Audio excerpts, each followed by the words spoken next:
Welcome to the Young Justice Outsiders panel. I'm so excited for this. Young Justice is back. People are such diehard fans. We watched every single episode. It's such a good show. Fans demanded it. Everyone was ecstatic. Awesome. It feels great. Really excited to get back into it. We're gonna blow your mind. Heck yeah, guys, way to go.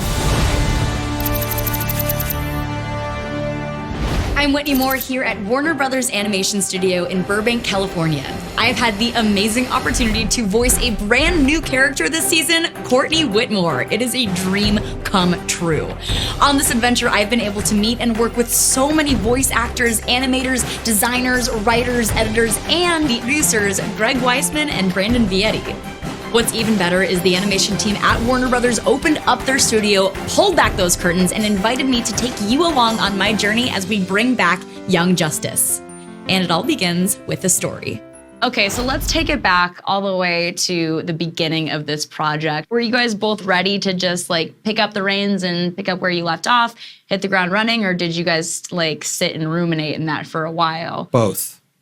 Okay. I mean, honestly, both, because we did have plans for a third season, but we also had to sort of sit back and say, okay, we're coming back. We needed to resell the show, reintroduce the characters, and pull together all these elements from the first two seasons. I took a whole bulletin board way bigger than this, the whole wall of my office, and put every Young Justice character up on the wall and where we had left them. Are they living in Metropolis? How old are they? How long did that take? It took a long time. It's just about getting it all up there so we can see it, we can absorb it, starting to move those cards around. Who's going to be in the Justice League at this point? Who's going to be on the team? I hereby call this emergency meeting of the Justice League to order.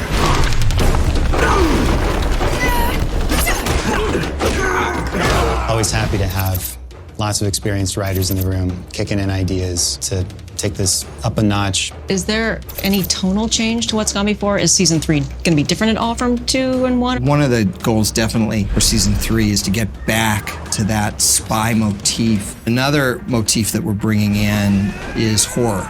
So with the emphasis on horror now, season 3 is more like putting the boogeyman back in the shadows and dealing more with the cloak and dagger, covert, espionage type of villains. That is a big part of it. Yeah. Nightwing, stop this before they finish loading those kids. One way to keep it grounded is to make the issues feel very real world. So we've got this very unsubtle metaphor, we're not pretending it is, that one of the major issues in the show is metahuman trafficking.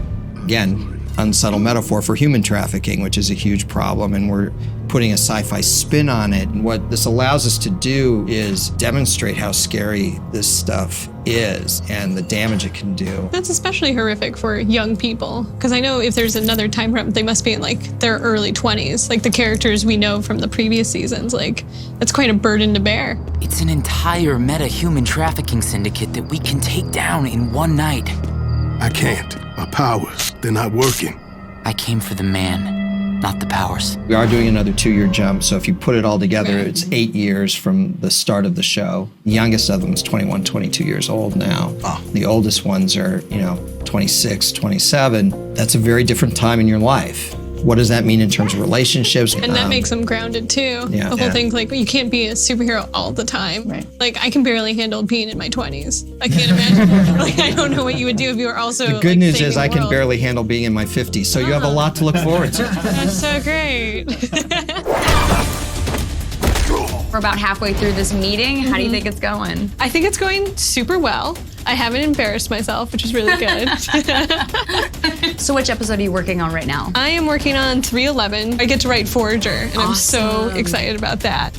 I honestly just can't believe that I'm here. I've always been a big fan of the show, so to be in the writing meeting, it's like, we're cracking the story. Same. I can relate. Which episode are you writing right now? I am writing episode 310, Exceptional Human Beings, and I get to write Team Batman. All that matters is the mission. Cool. Oh gosh, that's gonna be so fun. Oh yeah, I couldn't believe my luck when I got this one. Do you do a lot of writers' rooms? Do you write alone a lot? How does that compare? I work in animation, so we typically like to work in writing rooms. I love it compared to writing on my own, because when I'm writing on my own, sometimes I'll hit a writer's block and I'll be like, oh, like, how do I get them up this tree? Whereas in the writing room, you're like, oh, well, they can put jetpacks on it. And you're like, that's a great idea. It always starts at the writer's room. And that sets the tone for the show, so it's fantastic to kind of have that collaboration. Even if something sounds like a bad idea in the room, someone will defend it, and maybe you can build something better from that. For me, I'm always thinking about what's the next funny thing I'm gonna say to try to make the room laugh. So you are also a voice actress. I am, yes. Do you get to write for your own character ever? Thanks, Bart. I really appreciate the help. You know, that's funny. I don't think I actually have written anything for Iris. I don't know, maybe that'd be nepotism. It's like, and this script is completely about Iris. I love it. Hello, Iris. Let's dive in. Yeah. We're opening up with our regular GBS reporter, Kat Grant, interviewing Garfield Logan, star of Space Trek 3016. World building moments for us when we can utilize press in any way. It tells us a little bit about what's going on in the world. And in this particular case, Garfield gets to talk about metahuman trafficking and how much of an issue it is in the world. So much of an issue that he's doing public service announcements. Please, watch over your children. And if you see something, scream something. That is our opening for the show, and where we come off of that is we transition to where we left off at the end of our second episode with one of our new main characters, Prince Brion Markov, who's finding himself in a pod.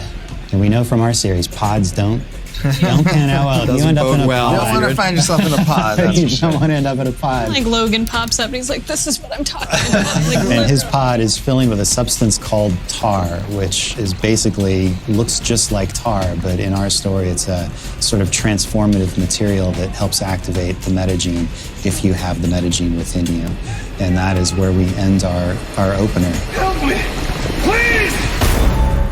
We return you live to the United Nations Meta-Human Summit. Punchline to this story, I think, is necessary to sell the state of the world that our heroes are working in. That this is a scary world, not just in terms of what the bad guys are doing to steal poor people off the street, experiment on them, turn them into meta weapons of mass destruction, but also the fact that there's a lot of judgment going on within society for these people that are deemed monsters because of their meta abilities. They are not heroes, but vigilantes.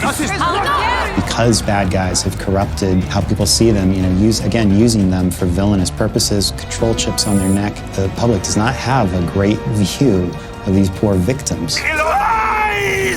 That's something very much that our heroes are going to have to work with in changing the world's perception of these victims. You killed a kid. When you realize that, you'll regret it. It's a great little thesis statement, I feel like, for the whole, these 3 episodes culminating into that last moment. It's a really good way to start it off of this is the story we're going to tell. Yeah. Yeah, I love it. Cool. Yeah, good. I'm glad. I hope the audience does too, because it is a very... Don't mess it up is what I'm saying. From ideas flying around the room to the words on the page, the story process is the first step. Next, I'll take you inside the animation process to see how the show is brought to life. Maybe I can catch Greg and Brandon and hear more about my character.